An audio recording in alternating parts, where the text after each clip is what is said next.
भारतीय इतिहास के साहित्यिक स्रोतों में हम पिछले लेसन में वैदिक साहित्य में ऋग्वेद का अध्ययन कर रहे थे। उसमें हमने ये पढ़ा था कि ऋग्वेद में 1028 सूक्त है, 10 मंडल है। ऋग्वेद का पहला मंडल अंगिरा ऋषि को समर्पित है, नवा मंडल कण्व ऋषि को समर्पित है। हमने ये भी पढ़ा था कि ऋग्वेद के दूसरे से लेकर 7वें तक के मंडल प्राचीन माने जाते हैं। ऋग्वेद के दूसरे मंडल में इंद्र की स्तुति की गई है। तीसरे मंडल में विष्णु, अग्नि आदि की स्तुति की गई है और नवे मंडल में पूषण की स्तुति की गई। 7वें मंडल में पूषण की स्तुति की गई है। ऋग्वेद का नवा मंडल सोम देवता को अर्पित है। ऋग्वेद का तीसरा मंडल महत्वपूर्ण माना जाता है, उसमें प्रसिद्ध गायत्री मंत्र है। ये एग्जाम में पूछा जाता है क्वेश्चन कि गायत्री मंत्र ऋग्वेद के तीसरे मंडल के देवी सूक्त में है, जिसमें गायत्री अर्थात सावित्र अर्थात उगता हुआ सूर्य, उसकी उपासना इस ऋग्वेद के तीसरे मंडल के देवी सूक्त में की गई है। ऋग्वेद के नासदीय सूक्त में आत्मा के आवागमन व निर्गुण ब्रह्म का उल्लेख किया गया है। नासदीय सूक्त में आत्मा के आवागमन व निर्गुण ब्रह्म का उल्लेख किया गया है। यही बात आगे चलकर के उपनिषदों में विस्तार से वर्णित की गई है। उपनिषदों में आत्मा व ब्रह्म की विस्तृत व्याख्या की गई है। ऋग्वेद के चौथे मंडल में 3 मंत्रों की रचना 3 राजाओं ने की है। ऋग्वेद के चौथे मंडल में 3 मंत्रों की रचना 3 राजाओं ने की है। ये 3 राजा त्रासदस्सु, अजमीढ़ और पुरमीड़ है। वैदिक साहित्य में ऋग्वेद के अंदर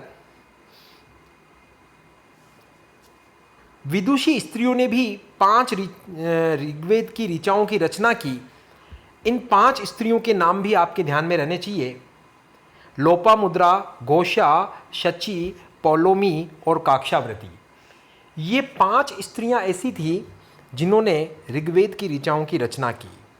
जैसा हमने पहले पढ़ा था कि ऋग्वेद में मुख्यतः प्रार्थना और स्तुतियां हैं और ऋग्वेद के पुरोहित होत्रा कहलाते थे या होता कहलाते थे। ऋग्वेद के ब्राह्मण ग्रंथ जो हैं वो 2 हैं, ऐत्रेयी और कौशितकी। ऋग्वेद के 2 उपनिषद भी हैं, ऐत्रेयी और कौशितकी ही उनका नाम है। ऋग्वेद के एक मंत्र में रुद्र शिव को त्र्यंबक कहा गया है। इसे आप नोट करें। ऋग्वेद में एक मंत्र में रुद्र को त्र्यंबक, तो ये ऋग्वेद के बारे में हमने जानकारी ली। अब हम पढ़ेंगे सामवेद के बारे में। तो यजुर्वेद गद्य और पद्य दोनों में लिखा है। ये कर्मकांड प्रधान है। तो यजुर्वेद गद्य और पद्य दोनों में लिखा गया है, कर्मकांड प्रधान है। इसमें यज्ञ संबंधी सूक्तों का संग्रह है। 2 भाग है इसके, शुक्ल यजुर्वेद, कृष्ण यजुर्वेद। शुक्ल यजुर्वेद को वाजस्नेयी संहिता भी कहा जाता है, क्योंकि याज्ञवल्क्य के वाजससेन के पुत्र याज्ञवल्क्य इसके दृष्टा थे। तो शुक्ल यजुर्वेद को वाजस्नेयी संहिता कहा जाता है। यजुर्वेद को हम वैसे 5 भागों में बांटते हैं: काठक, कपिष्टल, मैत्रायणी, तैत्तिरीय और वाजस्नेयी। ये 5 शाखाओं में यजुर्वेद को बांटा जाता है। आप ध्यान दीजिए, काठक, कपिष्टल, मैत्रायणी, तैत्तिरीय और वाजस्नेयी। फिर वाजस्नेयी संहिता के भी 2 भाग हैं। वो माध्यन्दिन पहला भाग है और कण्व दूसरा भाग है। तो ये तो हो गया आपके यजुर्वेद की शाखाओं का विभाजन। इसमें 5 शाखाओं में से प्रथम 4 शाखाएं जो है, काठक, कपिष्टल, मैत्रायणी और तैत्तिरीय, ये कृष्ण यजुर्वेद से संबंधित है, जबकि वाजस्नेही संहिता शुक्ल यजुर्वेद से संबंधित है। शुक्ल यजुर्वेद का अंतिम अध्याय ईशोपनिषद है। ये एग्जाम में पूछा गया क्वेश्चन है। ईशोपनिषद शुक्ल यजुर्वेद का ही अंतिम भाग है। कृष्ण यजुर्वेद गद्य व पद्य दोनों में लिखा गया है, जबकि शुक्ल यजुर्वेद में केवल मंत्र हैं, अर्थात ये पद्य में लिखा गया है। शुक्ल यजुर्वेद से संबंधित जो शाखा है वो है वाजस्नेही संहिता, ये आप ध्यान देना। और शुक्ल यजुर्वेद को ही अधिकांश विद्वान असली यजुर्वेद मानते हैं। ऋग्वेद, सामवेद और यजुर्वेद को त्रयी कहा जाता है। यज्ञ का अर्थ होता है, यजु का अर्थ होता है यज्ञ, इसलिए यजुर्वेद में क्या किया गया है, यज्ञ संबंधी सूक्तों का संग्रह किया गया है। साथ ही साथ ये कर्मकांड प्रधान भी है। तो ये यजुर्वेद से संबंधित सारी जानकारी आपके ध्यान में होनी चाहिए। इसके बाद में अथर्ववेद की बात करें तो सबसे अंत में इसी की रचना हुई थी। यहाँ एक क्वेश्चन आपसे पूछा जा सकता है कि वेदों को क्रमबद्ध तरीके से लिखिए, चारों वेदों को। तो सबसे पहला आएगा आपका ऋग्वेद, दूसरे नंबर पे आएगा सामवेद, क्योंकि ऋग्वेद के ही अधिकांश सूक्त सामवेद में है। सामवेद में केवल 75 सूक्त ही नए हैं। तो ऋग्वेद, सामवेद, फिर तीसरे नंबर पे यजुर्वेद और चौथे नंबर पे अथर्ववेद। तो अथर्ववेद जो है वो रचना इसकी सबसे बाद में हुई। इसे त्रयी से बाहर रखा गया है। ऋग्वेद, सामवेद, यजुर्वेद से बाहर रखा गया है। अथर्ववेद में जादू, टोना, तंत्र, मंत्र आदि जानकारी मिलती है। इसके अलावा इसमें औषधि विज्ञान और लौकिक जीवन के बारे में भी जानकारी मिलती है। अथर्ववेद के 2 पाठ हमारे पास उपलब्ध हैं, शौनकी और पिप्पलाद। अथर्ववेद के 2 पाठ हमारे पास उपलब्ध हैं, शौनकी और पिप्पलाद। इसमें से शौनकीय पाठ जो है वो अधिक प्रामाणिक माना जाता है। अथर्ववेद का ऐतिहासिक महत्व इसलिए है कि इसमें मगध और अंग जैसे पूर्वी प्रदेशों का वर्णन मिलता है। अथर्ववेद में परीक्षित को कुरुओं का राजा कहा गया है। अथर्ववेद में आर्य व अनार्य विचारों का समन्वय भी मिलता है। अथर्ववेद में ब्रह्म ज्ञान के विषय में भी जानकारी मिलती है। अथर्ववेद का वाचन ब्रह्मा नामक पुरोहित करता था, इसलिए इसे ब्रह्मवेद भी कहा जाता है। ब्रह्म ज्ञान के बारे में भी जानकारी हमें अथर्ववेद में ही मिलती है। ये एक इम्पोर्टेंट क्वेश्चन पहले पीएससी के एग्ज़ाम्स में पूछा गया है कि ब्रह्मवेद किसे कहा जाता है, तो वो कहा जाता है आपके अथर्ववेद को। इसे आप अच्छी तरह नोट कीजिए। अथर्ववेद की जो रचयिता जो थे वो अथर्वा ऋषि थे। उन्हीं के नाम पर ये अथर्ववेद नाम पड़ा। और इसके दूसरे दृष्टा आंगिरस ऋषि भी थे, इसलिए आंगिरस ऋषि के नाम पर अथर्ववेद को अथर्वा अंगिरस वेद भी कहा जाता है। तो ये हमारे चारों वेद यहाँ पर पूरे हुए। और वेदों के बाद आता है वैदिक साहित्य का दूसरा हिस्सा, ब्राह्मण ग्रंथ। वेद का अर्थ होता है विद। विद धातु से वेद बना है, जिसका अर्थ होता है जानना। और वेद के बाद आता है ब्राह्मण। ब्राह्मण शब्द बना है ब्रह्म से। ब्रह्म का अर्थ होता है यज्ञ। अतः याज्ञिक विषयों का प्रतिपादन करने वाले ग्रंथ कहलाए ब्राह्मण ग्रंथ। वेदों की सरल व्याख्या के लिए ब्राह्मण ग्रंथों की रचना गद्य में की गई है। ब्रह्म का अर्थ होता है यज्ञ, अतः यज्ञ के विषयों का प्रतिपादन करने वाले ग्रंथ ब्राह्मण कहलाए। ये इंपॉर्टेंट है कि प्रत्येक वेद के ब्राह्मण ग्रंथ अलग अलग हैं। प्रत्येक वेद के ब्राह्मण ग्रंथ अलग अलग हैं। ये आपके ध्यान में होना चाहिए कि हर वेद के ब्राह्मण ग्रंथ कौन कौन से हैं। जैसे ऋग्वेद के ऐत्रेय और कौशिक की ब्राह्मण ग्रंथ है। ऋग्वेद के ऐत्रेय और कौशिक की ब्राह्मण ग्रंथ है।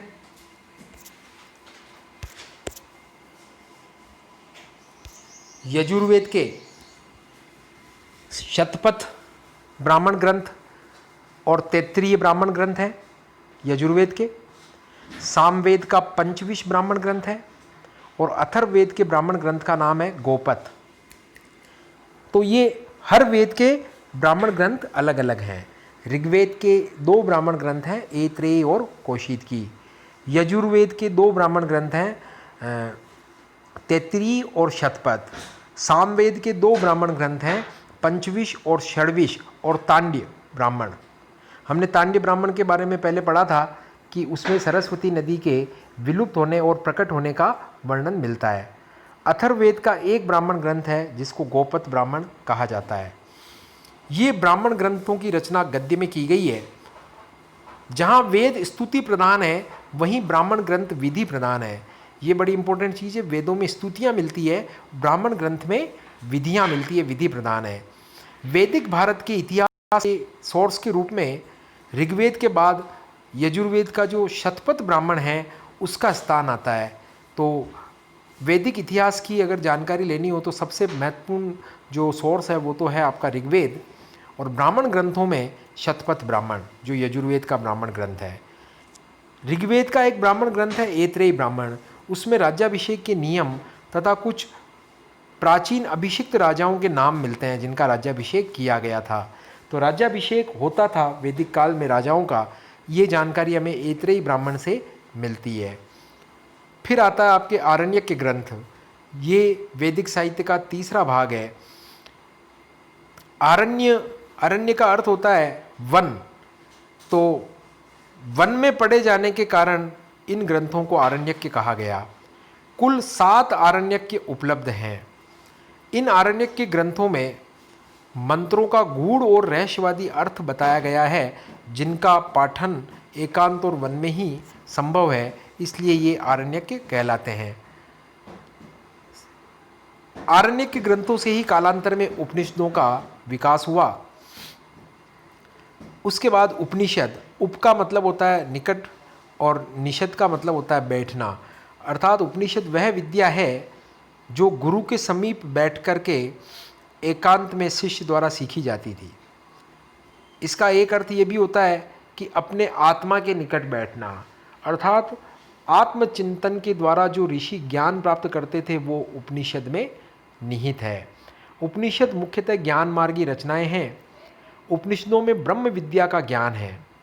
उपनिषदों में आत्मा, परमात्मा, पुनर्जन्म, मोक्ष इत्यादि विषयों पर चर्चा की गई है। उपनिषदों में आत्मा, परमात्मा, पुनर्जन्म, मोक्ष इत्यादि विषयों पर चर्चा की गई है। उपनिषदों की रचना मध्यकाल तक चलती रही।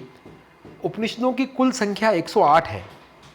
इन 108 उपनिषदों के बारे में मुक्तिको उपनिषद के अंदर ये लिस्ट हमें मिलती है। जगतगुरु शंकराचार्य ने 10 उपनिषदों पर टीका लिखी है।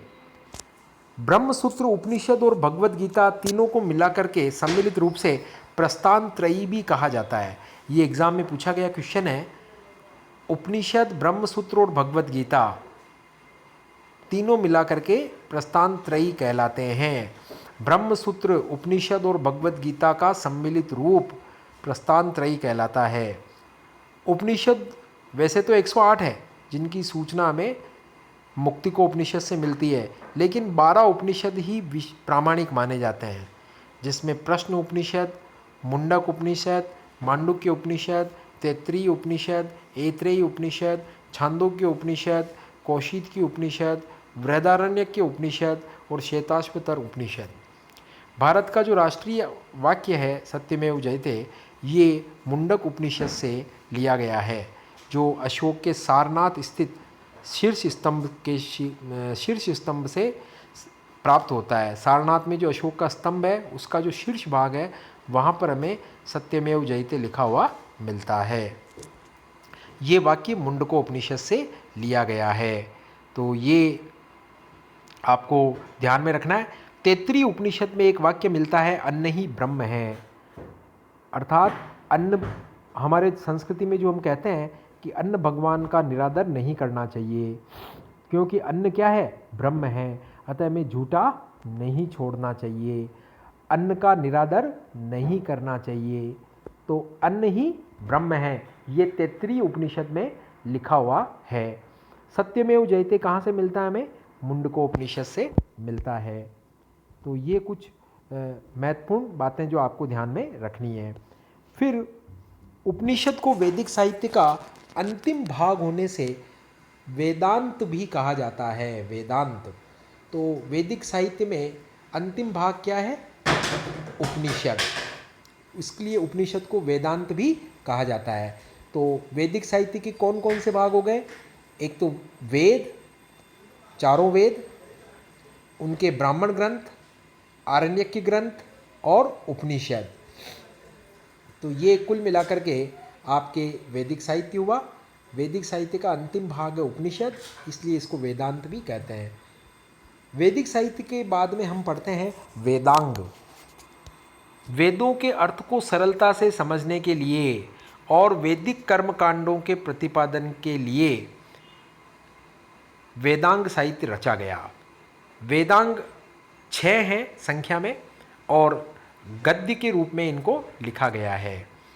इन 6 वेदांगों के नाम और क्रम हमें मुंडकोपनिषद में पहली बार मिलते हैं। तो मुंडकोपनिषद का ऊपर जिक्र किया था हमने। मुंडकोपनिषद में सत्यमेव जयते भी मिलता है और 6 वेदांगों के नाम क्रमबद्ध तरीके से भी मिलते हैं। तो 6 वेदांगों के नाम कौन कौन से हैं? शिक्षा, कल्प, व्याकरण, निरुक्त, छंद और ज्योतिष। ये 6 वेदांग हैं। सबसे पहला वेदांग है शिक्षा। ये इसकी रचना, शिक्षा नामक वेदांग की रचना वामज्य ऋषि ने की थी। किसने की थी? वामज्य ऋषि ने। वैदिक स्वरों की शुद्ध उच्चारण विधि हेतु शिक्षा का निर्माण हुआ। तो ये जो शिक्षा है, ये वैदिक स्वरों की शुद्ध उच्चारण विधि हेतु इस शिक्षा वेदांग की रचना की गई। ध्यान दीजिए, वैदिक स्वरों की शुद्ध उच्चारण विधि के लिए शिक्षा नामक वेदांग रचा गया। और इसके प्रणेता कौन है, रचयिता कौन है शिक्षा नामक वेदांग के? वो हैं वामज्य ऋषि। फिर आता है आपका कल्प। ये दूसरा वेदांग है। इसमें कर्मकांड से संबंधित विधि नियमों का उल्लेख है। कल्प की रचना गौतम ऋषि ने की थी। किसने की थी? गौतम ऋषि ने की थी। सूत्र ग्रंथों को ही कल्प कहा जाता है। फिर आता है व्याकरण। व्याकरण जो है, इसमें भाषा संबंधी नियम है।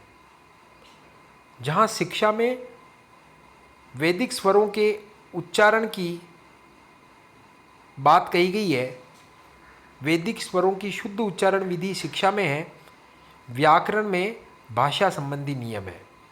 व्याकरण की रचना महर्षि पाणिनि ने 5वीं शताब्दी ईसा पूर्व में की थी। उन्होंने अष्टाध्यायी नामक व्याकरण का एक प्रसिद्ध ग्रंथ लिखा। इस अष्टाध्यायी में नाम से स्पष्ट है कि 8 अध्याय व 400 सूत्र है। इसके बाद 4वीं शताब्दी ईसा पूर्व में कात्यायन ने संस्कृत में प्रयुक्त होने वाले नए शब्दों की व्याख्या के लिए वार्तिक लिखे। ईसा पूर्व 2री शताब्दी ईस्वी में पतंजलि ने पाणिनि की अष्टाध्यायी पर महाभाष्य नामक ग्रंथ लिखा। तो ये हमारे पास महत्वपूर्ण बात हो गई कि व्याकरण के रचयिता महर्षि पाणिनि माने जाते हैं, व्याकरण नामक वेदांग के, ईसा पूर्व 5वीं शताब्दी में। फिर ईसा पूर्व 4वीं शताब्दी में कात्यायन ने वार्तिक लिखे और ईसा पूर्व 2री शताब्दी में पतंजलि ने पाणिनि की अष्टाध्यायी पर महाभाष्य नामक ग्रंथ लिखा। तो ये भाषा संबंधी नियमों का जो वेदांग है वो है व्याकरण। निरुक्त को कहते हैं, चौथा वेदांग है। इसको शब्द व्युत्पत्ति शास्त्र है। इसमें इम्पोर्टेंट क्वेश्चन है ये। क्लिष्ट वैदिक शब्दों के संकलन के लिए यास्क ने 5वीं शताब्दी ईसा पूर्व में ये निरुक्त नामक ग्रंथ की, वेदांग की रचना की। ये निरुक्त जो वेदांग है, ये भाषा शास्त्र का प्रथम ग्रंथ माना जाता है, क्योंकि इसमें वैदिक शब्दों की व्युत्पत्ति का विवेचन है। शब्द उत्पत्ति शास्त्र ये है आपका निरुक्त। तो ये चौथा वेदांग हो गया। शिक्षा की रचना वामज्य ऋषि ने की थी, शिक्षा वेदांग की। कल्प वेदांग की रचना गौतम ऋषि को माना जाता है। व्याकरण नामक वेदांग की रचना का श्रेय महर्षि पाणिनि को जाता है। निरुक्त नामक वेदांग की रचना का श्रेय यास्क मुनि को जाता है 5वीं शताब्दी ईसा पूर्व में। निरुक्त जो वेदांग है उसे शब्द व्युत्पत्ति शास्त्र भी कहते हैं। छंद, छंद जो है ये इस वेदांग की रचना के लिए श्रेय जो जाता है वो पिंगल मुनि को जाता है। किसको जाता है? पिंगल मुनि को। वैदिक साहित्य में गायत्री, उष्णिक, अनुष्टुप, त्रिष्टुप आदि छंदों का प्रयोग हुआ है। ऋग्वेद में सबसे ज़्यादा लोकप्रिय छंद है त्रिष्टुप। इस त्रिष्टुप नामक छंद का 4253 बार प्रयोग हुआ है। इसके बाद गायत्री छंद है और उसके बाद जगती छंद है। तो कई बार ये क्रम पूछ लेते हैं, तो गायत्री, त्रिष्टुप छंद, गायत्री छंद और जगती छंद ये आपके ध्यान में रहने चाहिए। और पिंगल मुनि ने ये छंद नामक वेदांग की रचना की थी। छठा वेदांग है ज्योतिष। ये ग्रह नक्षत्रों का अध्ययन करके मुहूर्त जानने की विधि है और मागध मुनि इसके रचयिता है जिन्होंने वेदांग ज्योतिष की रचना की थी। फिर आता आपका सूत्र साहित्य। वैदिक साहित्य को अक्षुण्ण बनाए रखने के लिए सूत्र साहित्य की रचना हुई। कल्प सूत्र जिसमें प्रमुख है। कल्प सूत्र के 3 भाग हैं। कल्प सूत्र में विधि व नियमों का प्रतिपादन किया गया है। तो इस कल्प सूत्र के 3 भाग हैं, स्रोत सूत्र, ग्रह सूत्र और धर्म सूत्र। स्रोत सूत्र में यज्ञ संबंधी नियम है। ग्रह सूत्र में एक गृहस्थ के लौकिक व पारलौकिक कर्तव्यों का विवरण है और धर्म सूत्र में सामाजिक एवं धार्मिक कर्तव्यों का विवरण है। ध्यान दीजिए, स्रोत सूत्र में यज्ञ संबंधी नियम है, गृह सूत्र में एक गृहस्थ के लौकिक और पारलौकिक कर्तव्यों का विवरण है, धर्म सूत्र में सामाजिक एवं धार्मिक कर्तव्यों का उल्लेख है। तो ये कल्प सूत्र के 3 भाग हैं, स्रोत सूत्र, गृह सूत्र और धर्म सूत्र। एक सूत्र आता है शुल्ब सूत्र, जिसमें यज्ञ वेदी के निर्माण से संबंधित नाप दिए गए हैं। तो ये शुल्ब सूत्र को हम भारतीय रेखा गणित की शुरुआत का ग्रंथ मान सकते हैं। यहीं से भारतीय रेखा गणित की शुरुआत हुई। तो इसमें यज्ञ वेदी के निर्माण से संबंधित माप हमें शुल्ब सूत्र में मिलते हैं। ये शुल्ब सूत्र स्रोत सूत्र का ही भाग है। तो एग्ज़ाम में ये कई बार पूछा गया है कि वैदिक रेखा गणित की शुरुआत कहाँ से होती है, तो आपको लिखना है शुल्ब सूत्र में से होती है। शुल्ब सूत्र स्रोत सूत्र का ही भाग है। फिर अंतिम आता है आपका स्मृतियाँ या धर्मशास्त्र। ईसा पूर्व 2री शताब्दी से लेकर के पूर्व मध्य काल तक विभिन्न स्मृति ग्रंथों की रचना की गई और ये स्मृति ग्रंथ जो लिखे गए वो धर्म सूत्रों से लिखे गए, इसलिए स्मृतियों को धर्मशास्त्र भी कहा जाता है। प्रमुख स्मृतियाँ जो है मनुस्मृति, याज्ञवल्क्य स्मृति, नारद स्मृति, कात्यायन स्मृति, बृहस्पति स्मृति और पाराशर स्मृति है। इसके अलावा गौतम स्मृति, देवल स्मृति ये भी स्मृतियाँ मानी जाती है। स्मृतियों पर भी टीका लिखे गए। मनुस्मृति जो 200 ईसा पूर्व से लेकर के 200 ईस्वी के मध्य लिखी गई, मनुस्मृति के रचनाकार या भाष्यकार जो हैं जिन्होंने इस पर टीकाएँ लिखी वो मेधातिथि, गोविंदराज, भारूची, कुल्लूक भट्ट, रामचंद्र, सर्वज्ञ नारायण और रघुनंदन है। ये इम्पोर्टेंट है, एग्ज़ाम में पूछा जाता है। मनुस्मृति के रचनाकार कौन कौन है, भाष्यकार कौन कौन है? मेधातिथि, गोविंदराज, भारूची, कुल्लूक भट्ट, रामचंद्र, सर्वज्ञ नारायण और रघुनंदन। इसी प्रकार याज्ञवल्क्य स्मृति के टीकाकार है विश्वरूप, विज्ञानेश्वर और अपरार्क। इसमें से जो अपरार्क थे, जैसा अपन ने पढ़ा ऊपर की स्मृतियाँ जो थी वो ईसा पूर्व 2री शताब्दी से लेकर के पूर्व मध्य काल तक चलती रही। तो अपरार्क जिन्होंने याज्ञवल्क्य स्मृति पर टीका लिखी वो 12वीं शताब्दी में कोंकण के शिलाहार वंशीय राजा थे। विज्ञानेश्वर जो याज्ञवल्क्य स्मृति के टीकाकार है उन्होंने मिताक्षरा नामक टीका लिखी यजुर्वेद याज्ञवल्क्य स्मृति पर। तो विज्ञानेश्वर ने कौन सी टीका लिखी? मिताक्षरा। नारद स्मृति के टीकाकार कौन है? असहाय। सबसे प्राचीन और प्रामाणिक स्मृति कौन सी मानी जाती है? मनुस्मृति, जिसकी रचना शुंग काल में हुई। विष्णु स्मृति के अतिरिक्त शेष सारी स्मृतियाँ श्लोकों में हैं और इनकी भाषा संस्कृत है। तो ये स्मृतियाँ हो गई। 4 वेदों के 4 उपवेद भी आप ध्यान रखिए। ऋग्वेद का है आयुर्वेद, यजुर्वेद का उपवेद है धनुर्वेद, सामवेद का उपवेद है गंधर्ववेद और अथर्ववेद का उपवेद है शिल्पवेद। तो ये आपके चारों वेदों के 4 उपवेद हो गए। तो ये आपकी स्मृतियाँ भी हो गई, जिनको धर्मशास्त्र भी कहा जाता है, स्मृतियाँ या धर्मशास्त्र। अब आएगा आपके महाकाव्य, जिसमें रामायण और महाभारत 2 आता है। महाभारत की रचना महर्षि वेदव्यास ने की थी। इसमें 18 पर्व है। प्रारंभ में इसमें 8800 श्लोक थे, तो इसका नाम था जय संहिता।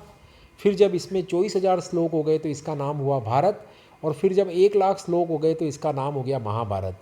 1 लाख श्लोक होने के कारण महाभारत को शतसहस्त्र संहिता भी कहा जाता है। भगवान वेदव्यास इसके रचयिता है। महाभारत का सबसे पहले उल्लेख आश्वलायन गृह सूत्र में हमें मिलता है।